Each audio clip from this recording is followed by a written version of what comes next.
ಇನ್ನು ಮುಂದೆ ನಿಮ್ಮ ನೆಚ್ಚಿನ ಧಾರಾವಾಹಿಗಳ ಫುಲ್ ಎಪಿಸೋಡ್ಗಳು ಸನ್ ನೆಕ್ಸ್ಟ್ ಆಪ್ನಲ್ಲಿ ಮಾತ್ರ. ಪ್ರೀತು ಕರ್ಕೊಂಡ್ ಬರೋದು ಎಷ್ಟೊತ್ತಾಗುತ್ತೋ ಏನೋ. ಅಲ್ಲಿ ತನಕ ನೀನ್ ಯಾಕೆ ಎದ್ದಿರ್ತೀಯ? ಹೋಗ್ ಮಲ್ಕೋ. ಹೌದು ಅತ್ತೆ, ನೀವು ತುಂಬಾ ಟೆನ್ಷನ್ ಮಾಡ್ಕೊಂಡಿದ್ದೀರಾ.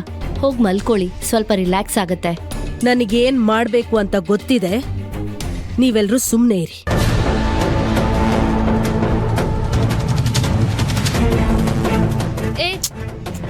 ನಿಶಾ, ಒಂದ್ ನಿಮಿಷ ನಿಶಾ. ನಿಶಾ, ಪ್ರೀತು ಬಿಡೋ. ನಿಶಾ, ಸುಮ್ನಿರು. ಓ ಮಮ್ಮಿ ಬಾ.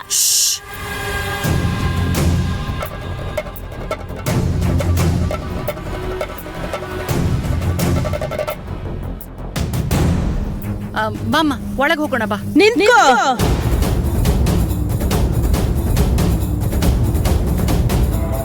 ಯಾಕಮ್ಮ? ಅವಳು ಮನೆ ಒಳಗಡೆ ಬರೋದು ಬೇಕಾಗಿಲ್ಲ.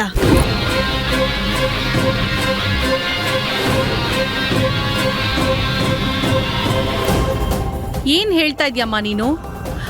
ನಿಶಾಗೆ ಮೊದ್ಲೇ ಹುಷಾರಿಲ್ಲ. ಅವಳ ಸ್ಥಿತಿ ನೋಡಿದ್ಮೇಲೂ ಮನೆ ಒಳಗ್ ಬರೋದ್ ಬೇಡ ಅಂತಿದ್ಯಾ? ನೋಡು, ಈ ಪಂಚಾಯಿತಿ ಎಲ್ಲ ನೀನ್ ಆಮೇಲೆ ಇಟ್ಕೋ. ಬಾಮ ರಜಾ, ನೀನ್ ಒಳಗ್ ಬಾ. ಶಕುಂತ್ಲಾ,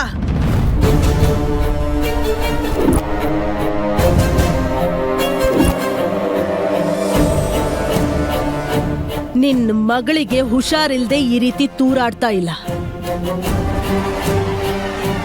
ನಿಶಾಗೆ ಕುಡ್ದಿರೋ ನಶೆ ಹೆಚ್ಚಾಗಿದೆ.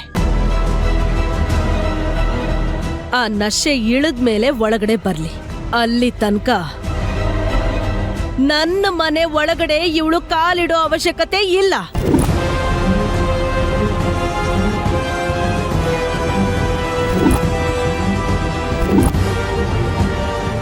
ಅತ್ತೆ,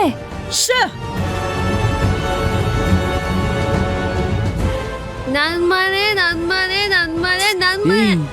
ಇದು ಬರೀ ನಿಮ್ಮನೆ ಮಾತ್ರನಾ? ನಮ್ ಯಾರ್ದು ಮನೆ ಅಲ್ವಾ? ಹೇಳಿ ಅಮ್ಮಮ್ಮ. Okay, no problem. ನಿಮ್ಮನೇಲಿ ನೀವೇ ಇದ್ಬಿಡಿ. ನೀವೇನ್ರಿ ನನ್ನ ಮನೆಯಿಂದ ಆಚೆ ಹಾಕೋದು? ನಾನೇ ಹೋಗ್ತೀನಿ. ನಂಗೂ ಈ ಮನೇಲಿ ಇರಕ್ ಇಷ್ಟನೇ ಇಲ್ಲ. ಬಾಯ್ ಬಾಯ್ ಬಾಯ್. ಬಿಡಮ್ಮ, ಏನ್ ಇವ್ರು ಒಬ್ರದೇ ಮನೆ ಇರೋದು? ಅಯ್ಯೋ ನಿಶಾ, ಏನಾಯ್ತಮ್ಮ? ಕೌಸಲ್ಯ, ತಪ್ಪು ಮಾಡಿದವ್ರಿಗೆ ಶಿಕ್ಷೆಯಿಂದ ಬುದ್ಧಿ ಕಲಿಸ್ಬೇಕು, ಕನಿಕರದಿಂದ ಅಲ್ಲ. ಅವಳಿಗೆ ಹತ್ತಿರೋ ನಶೆ ಇಳಿದ್ಮೇಲೆ ಒಳಗ್ ಬರ್ಲಿ. ಅಲ್ಲಿ ತನಕ ಅವಳ ಯಾರು ಒಳಗಡೆ ಕರ್ಕೊಂಡ್ ಬರೋದ್ ಬೇಡ. ಅಯ್ಯೋ, ಓಕೆ.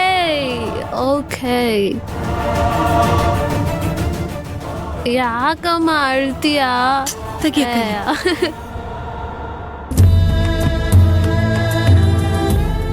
ಏ Preethu, chill bro, be happy.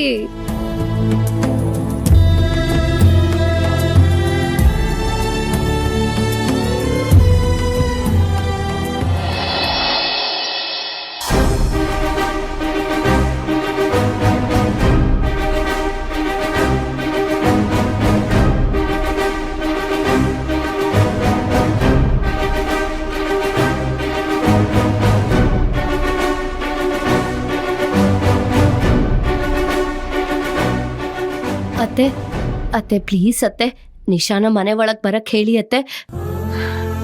Kausalya, ನಾನಾಗ್ಲೇ ನನ್ನ ನಿರ್ಧಾರನ ಹೇಳದ್ನಲ್ಲಮ್ಮ.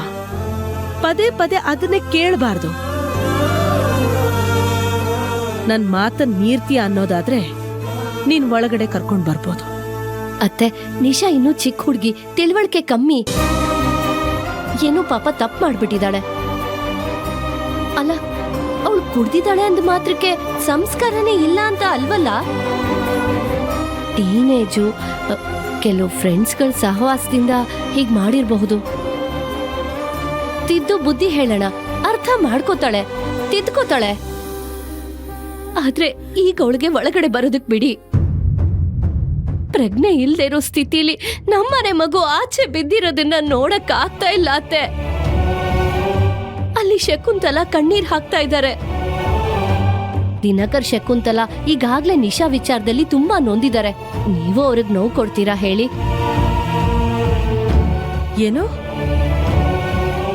ನಾನ್ ನೋಯಿಸ್ತಾ ಇದ್ದೀನ? ಮಗಳು ಅನ್ನೋ ವ್ಯಾಮೋಹದಲ್ಲಿ ಅತಿಯಾದ ಪ್ರೀತಿ ಸ್ವಾತಂತ್ರ್ಯ ಕೊಟ್ಟು ನಿಶಾನ ಹಾಳ್ ಮಾಡಿರೋದೇ ಶಕುಂತ್ಲ.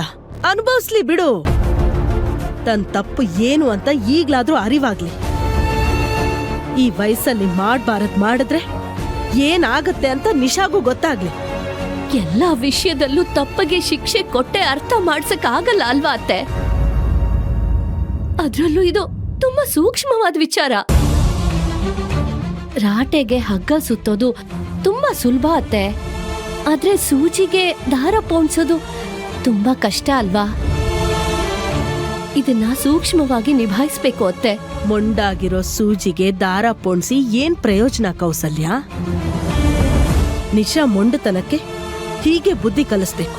ಹಾಗಲ್ಲ ಅತ್ತೆ, ದಿನಕರ್ ಶಕುಂತಲ ನಮ್ಮನೇಲಿದ್ದಾರೆ. ನಾವ್ ಅವ್ರನ್ನ ನಮ್ ಹಂಗಲ್ಲಿ ನಡೆಸ್ಕೋತಾ ಇದೀವಿ ಅನ್ನೋ ರೀತಿಲಿ ನಿಶಾಗನ್ಸುತ್ತೆ. ಈಗ ನೀವ್ ನಿಶಾನ ಒಳಗಡೆ ಬರಕ್ ಬಿಡದೇ ಇದ್ರೆ ಶಕುಂತಲ ದಿನಕರ್ ಕೂಡ ಹಾಗೆ ಅನ್ಕೊಳಲ್ವಾ?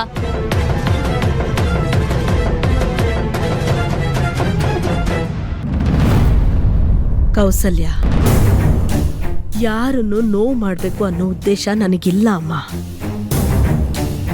ಕೌಸಲ್ಯ, ಒಂದು ಸಣ್ಣ ಬ್ಲೇಡಿಂದ ಒಬ್ರನ್ನ ಕೊಲೆನೂ ಮಾಡ್ಬೋದು. ಅದೇ ಬ್ಲೇಡಿಂದ ಆಪರೇಷನ್ ಮಾಡಿ ಒಬ್ರು ಜೀವನೂ ಉಳಿಸ್ಬೋದು. ಉದ್ದೇಶ ಏನು ಅನ್ನೋದು ತಾನೇ ಮುಖ್ಯ. ನನ್ನ ಕೋಪದ ಉದ್ದೇಶ ನಿಶಾ ತಪ್ಪು ಸರಿ ಆಗ್ಬೇಕು ಅನ್ನೋದೇ ಹೊರತು ನಿಶಾಗಾಗ್ಲಿ ಶಕುಂತ್ಲಗಾಗ್ಲಿ ನೋವು ಕೊಡೋದಲ್ಲ ಅಮ್ಮ. ಹೋಗ್ಲಿ ಬಿಡು ಅಂತ ಬಿಟ್ಟಷ್ಟು ಇದು ಮುಂದುವರಿತಾನೇ ಇರುತ್ತೆ. ಈ ಸರ್ತಿ ಇದನ್ನ ಬಿಡೋ ಮಾತೇ ಇಲ್ಲ ಕೌಸಲ್ಯ. ಅತ್ತೆ, ಸಾಕು ಕೌಸಲ್ಯ, ನೀನ್ ಏನೇ ಹೇಳಿದ್ರೂ ನಾನ್ ಕೇಳಲ್ಲ. ಒಂದ್ ವೇಳೆ ನಿನ್ ಮಗನೋ ಮಗಳೋ ಹೀಗ್ ಮಾಡಿದ್ದಿದ್ರು ನಾನ್ ಇದನ್ನೇ ಮಾಡ್ತಾ ಇದ್ದೆ. ಊರವರೆಲ್ಲ ಫೋನ್ ಮಾಡಿ ನಿಮ್ಮ ಮೊಮ್ಮಗಳು ಯಾರ್ದೋ ಮನೆ ಮುಂದೆ ಕುಡ್ದು ಗಲಾಟೆ ಮಾಡ್ತಿದ್ದಾಳೆ ಅಂದಾಗ ನಾನ್ ಎಷ್ಟು ಅವಮಾನ ಅನ್ಭವಿಸಿದ್ದೆ ಗೊತ್ತಾ? ಅದಕ್ಕೆ ನಿಶಾ ಬೆಲೆ ತೆರಲೇಬೇಕು, ಬುದ್ಧಿ ಕಲಿಲೇಬೇಕು.